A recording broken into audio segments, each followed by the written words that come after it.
अनेक वेळा लोक रेंट, बिझनेस किंवा जॉबसाठी सिक्युरिटी म्हणून चेक देतात. नंतर समोरचा व्यक्ती तो चेक बँकेमध्ये भरतो आणि 138 ची केस तुमच्या अगेन्स्ट करतो. पण लक्षात ठेवा, फक्त चेक बाउन्स झाला म्हणजे लगेच गुन्हा होत नाही. जर चेक हा कर्ज फेडण्यासाठी नसून सिक्युरिटी पर्पजसाठी दिला गेला आहे, हे तुम्ही कोर्टामध्ये सिद्ध करू शकता, तर त्या आरोपीची निर्दोष सुटका होऊ शकते.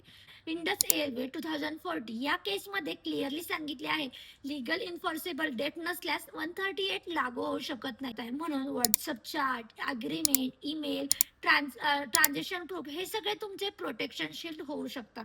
चेक देताना सिक्युरिटी पर्पज ओनली असे लिहून द्या. ब्लँक चेक देऊ नका. मिसयूज जर झाला तर त्याला रिप्लाय नोटीस, पोलिसांना कंप्लेंट आणि कोर्ट डिफेन्स तुम्हाला अवेलेबल आहे. म्हणून जर तुम्ही कोणाला सिक्युरिटी पर्पज चेक दिला आहे तर तुमच्या अगेन्स्ट लगेच 138 ची केस होऊ शकत नाही.